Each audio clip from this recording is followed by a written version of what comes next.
इस training video का उद्देश्य स्वास्थ्य कार्यकर्ताओं को टीकाकरण से पहले, टीकाकरण के समय और टीकाकरण के बाद समाज को टीकाकरण के लिए एकजुट करना और टीकाकरण की सही कार्य पद्धति और अच्छे उदाहरण बताना है। साथ ही एएनएम बहन जी, आंगनवाड़ी बहन जी और आशा बहन जी के काम के महत्व को समझना है।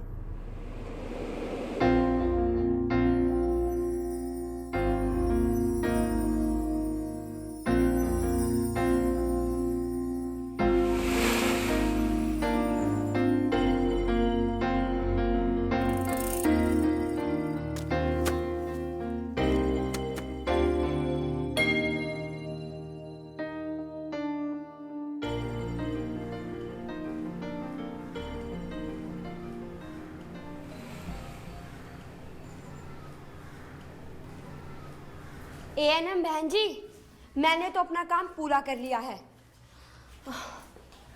अब जिसे अपने बच्चे का टीकाकरण कराने जाना है वो जाए और जिसे नहीं जाना वो मत जाए। अरे एक एक को समझाते समझाते मेरा तो गला ही सूख गया और चलते चलते पैरों की हालत भी खराब हो गई है। अब इससे ज़्यादा तो मुझसे नहीं हो सकता। देखो सपना, जब मैंने अपना आंगनवाड़ी का काम शुरू किया था ना, तब मेरा भी यही हाल था जो आज तुम्हारा है। पर तब तक जब तक पूजा बहन जी ने मुझे समझाया नहीं था कि काम को सिर्फ काम समझकर मत करो। मतलब ये कि ये काम नहीं, सेवा है। और सेवा कभी भी काम समझ के नहीं की जाती। ये तो एक मिशन है जो दिल से पूरा किया जाता है। यानी हमें अपने गांव वालों की सेवा के लिए जो प्रशिक्षण मिला है उसे मन से करना। अरे बहन जी, मैंने तो सबको बता दिया था, मैं जो कर सकती थी ना। अच्छा सपना, तुम्हें क्या लगता है कि तुम एक दिन जाकर गाँव वालों को समझा कर आओगी और अगले दिन वो अपने बच्चों को लेकर टीकाकरण में आ जाएंगे? हो सकता है कि कुछ आ भी जाएं, लेकिन सभी बच्चों को नियमित टीकाकरण के सभी टीके सही समय पर लगना, वो ऐसे पूरा नहीं होगा। हमें क्या क्या करना चाहिए जिससे गांव का एक एक बच्चा टीकाकरण दिवस में पहुंचे? तो बहन जी, मुझे और क्या क्या करना होगा? हमें अपनी ड्यू लिस्ट को अपडेट करना होगा, जिसमें उन बच्चों के नाम हो जिन्हें टीका लगना है। जिन बच्चों के और टीके ड्यू हैं, हमारे पास उनकी पूरी जानकारी होनी चाहिए। और जो बच्चे छूट गए हैं, हमारे पास उनकी भी पूरी लिस्ट होनी चाहिए। सपना, तुम और मैं दोनों आज जो गांव के हर घर में जाकर टीकाकरण की जानकारी देकर आए हैं ना, वो तो हमने सही किया। क्यों बहन जी? हाँ, वो तुम दोनों ने बिल्कुल सही किया। लेकिन कल हमें दोबारा ड्यू लिस्ट के आधार पर बच्चों के घर जाना होगा। और इसके साथ ही गर्भवती औरतों और नवजात शिशुओं की माताओं को टीकाकरण के बारे में सही सही बताना और समझाना बहुत ज़रूरी है। और अगर वो हमारी बात ना समझे तब हमें वो करना चाहिए जो हम कल कर रहे हैं, यानी गांव के बुजुर्गों और रसूखदार लोगों के साथ मीटिंग, है ना बहन जी?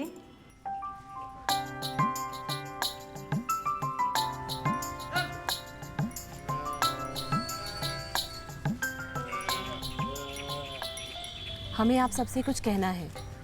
हमें आपकी मदद की ज़रूरत है। कैसी मदद बहन जी? मास्टर जी, शनिवार को हम एक बार फिर टीकाकरण दिवस का आयोजन कर रहे हैं और उसके लिए हमें आप सबकी मदद चाहिए। बहन जी, पर इसकी ज़रूरत क्या है?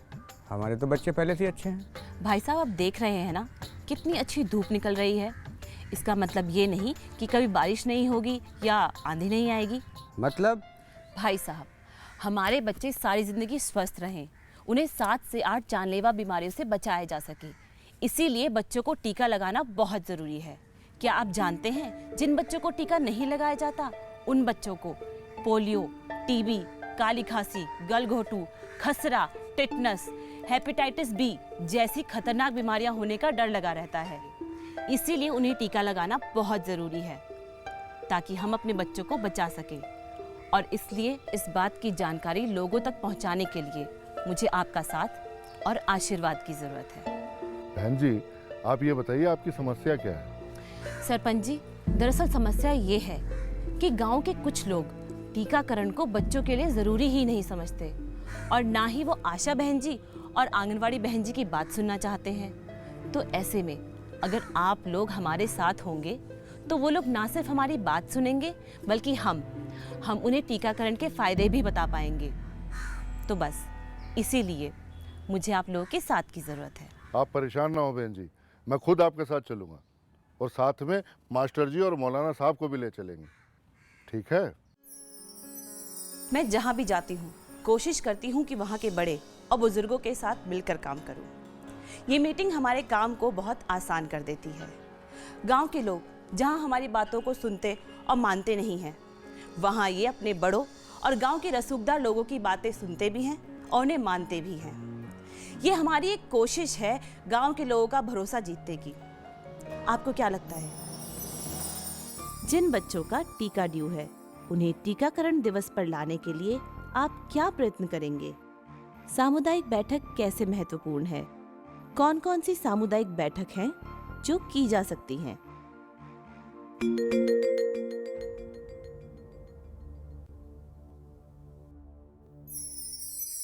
आपने आपस में बात कर ली है। मुझे उम्मीद है कि आपको भी हमारी ये पहल पसंद आई होगी, पर रास्ता आसान नहीं है। कई बार बहुत सी कोशिशें करने के बाद भी परिणाम वो नहीं आता जो हम चाहते हैं। ऐसा इसलिए होता है क्योंकि हम जाकर सीधे मतलब की बात करते हैं, क्योंकि हम घर के मौजूदा हालात को समझने की कोशिश नहीं करते, क्योंकि हमारी बातचीत में प्यार और सद्भाव की कमी होती है। आइए अब मैं आपको दिखाती हूँ कि जब हम इन सब बातों का ध्यान रखकर अपना काम करते हैं तो क्या होता है।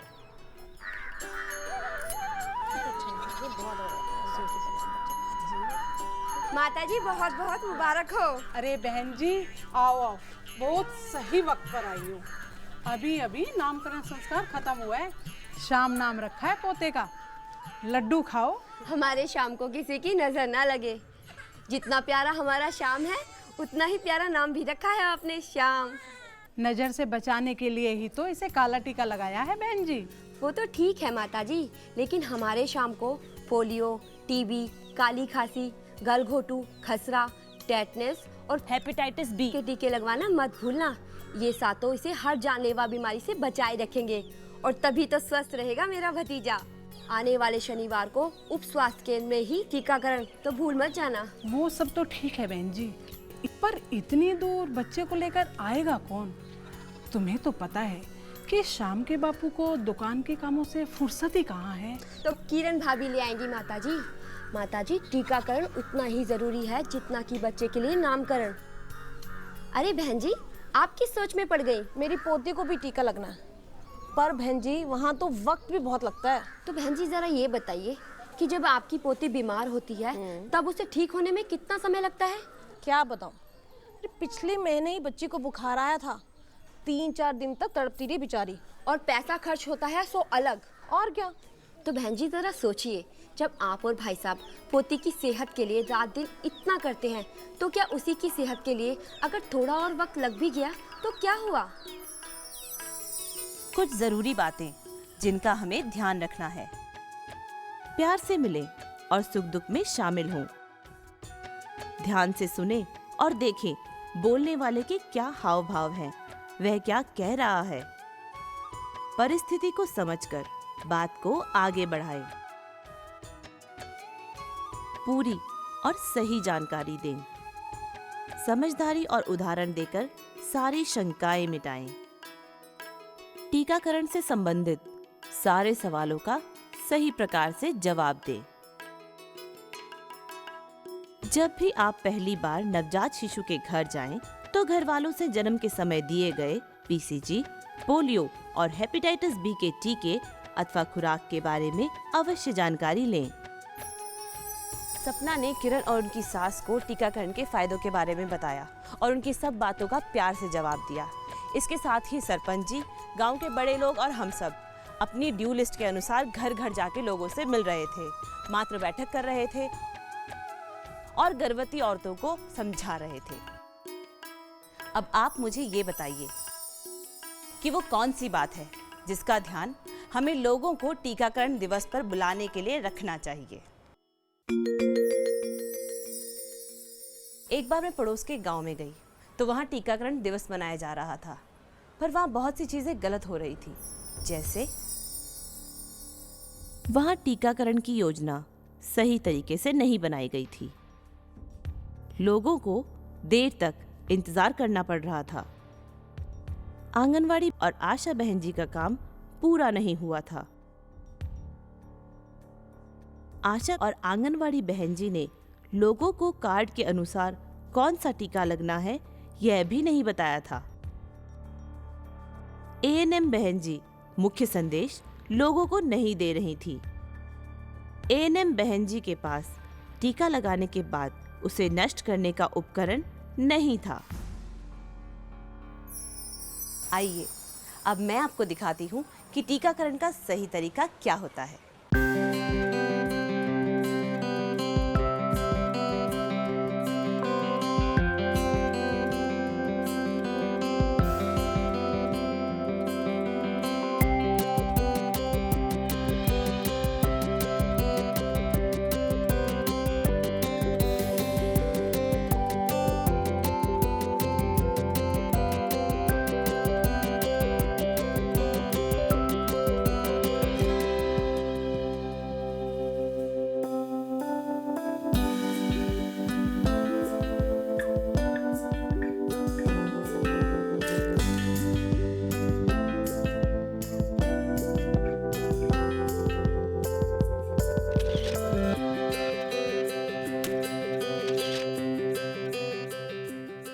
आज इसे पोलियो, हेपेटाइटिस बी और डीपीटी की दूसरी खुराक मिल गई है। अब अगले महीने इसे इन सभी बीमारियों की तीसरी खुराक के लिए ज़रूर लेकर आइएगा, भूलिएगा नहीं। और ये सारी जानकारी आपके टीकाकरण कार्ड पे लिखी हुई है, इसे संभाल के रखिएगा। अगली बार इसे लाना भूलिएगा मत। हो सकता है बच्चे को बुखार आए, तो ये जो गोली है इसके 4 टुकड़े करके 1 टुकड़ा दे सकते हैं।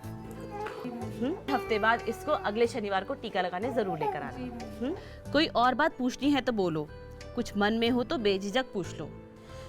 एक बात पूछनी थी बहन जी। हाँ जी। अगर गुड्डी का कोई टीका छूट जाए तो क्या करें?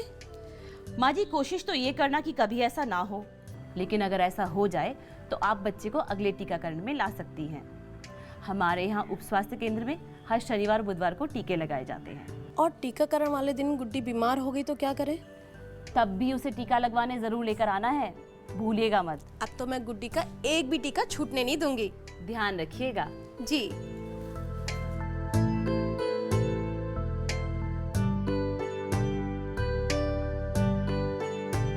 लीजिए माँ जी, आज आपके शाम को बीसीजी का टीका और पोलियो की पहली खुराक मिल गई है।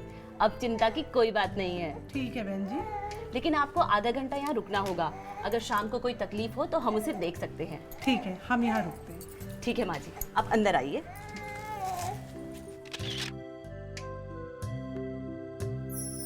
टीकाकरण के संबंध में माता पिता को इन 4 महत्वपूर्ण संदेशों की जानकारी अवश्य दें। कौन सा टीका दिया गया और इस टीके से किस बीमारी से बचाव होता है। अगले टीकाकरण के लिए वे बच्चे को कब और कहां लेकर आएं। टीकाकरण के बाद कौन से सामान्य से विपरीत प्रभाव हो सकते हैं तथा यदि ऐसा होता है तो उन्हें क्या करना चाहिए। अपना टीकाकरण कार्ड संभाल कर रखें और जब भी बच्चे को टीकाकरण के लिए लाएं, यह कार्ड साथ में लेकर आएं।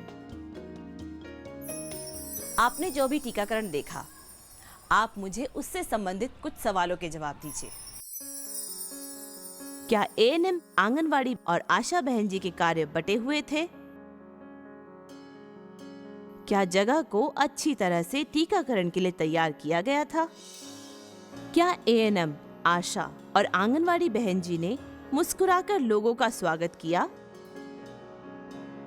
क्या बच्चों के टीकाकरण के साथ उन्हें पूरी और सही जानकारी दी? क्या एएनएम बहन जी ने अपने रजिस्टर में पूरी जानकारी लिखी?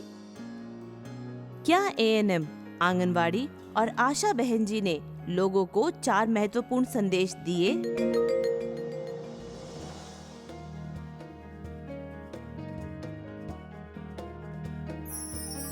चलो जाहिदा, आज का काम तो खत्म हो गया और आज के टीकाकरण भी सफल रहा ना? सफल तो रहा सपना, पर काम अभी पूरा नहीं हुआ। क्यों? अब क्या रह गया? Follow up. देखो सपना, जिन बच्चों को आज हमने टीका लगाया है, हमें उनके घर जाके देखना होगा कि कहीं उन्हें हमारी मदद की ज़रूरत तो नहीं, उन्होंने अपने टीकाकरण कार्ड को संभाल कर रखा भी है या नहीं। अगर किसी बच्चे को ज़्यादा बुखार है तो हमें उसे दवाएं देनी होंगी और अगर ज़रूरत पड़ी तो मेडिकल ऑफिसर को सूचित करना होगा, समझे? कुछ ज़रूरी बातें जिनका हमें ध्यान रखना है। टीकाकरण दिवस के अगले दिन फॉलोअप बहुत ज़रूरी है। जो भी बच्चे नहीं आए उनके घर जाना और उनके ना आने का कारण पता लगाना। माँ बाप को टीके के महत्व के बारे में फिर समझाना। टीके से आई सूजन या बुखार का इलाज करना। बच्चे की माता को दिलासा देना कि बच्चा बिल्कुल ठीक है। घर वालों को टीकाकरण कार्ड का महत्व बताना। अगले टीकाकरण की पूरी जानकारी देना। अगर किसी बच्चे को ज्यादा तेज बुखार हो या और किसी तरह के संक्रमण के लक्षण दिखें तो तुरंत मेडिकल ऑफिसर को खबर करना। कहाँ खो गई सपना? कहीं नहीं, बस यूं ही कुछ सोच रही थी। क्या? जाहिदा, पूजा बहन जी बिल्कुल ठीक कहती हैं। हमारा काम काम नहीं बल्कि सेवा है, और सेवा कभी भी काम समझकर नहीं की जाती, वो तो दिल का एक मिशन समझकर की जाती है। और मैं अपना ये मिशन यानी अपने गांव वालों की पूरे दिल से सेवा करना अब कभी नहीं भूलूंगी। तो आपने देखा, अगर पूरी बात सरल तरीके से लोगों तक पहुंचाई जाए तो लेफ्ट आउट और ड्रॉप आउट केसेस में कमी आती है और एक स्वस्थ और खुशहाल समाज का निर्माण होता है। कुछ जरूरी बातें जिनका हमें ध्यान रखना है।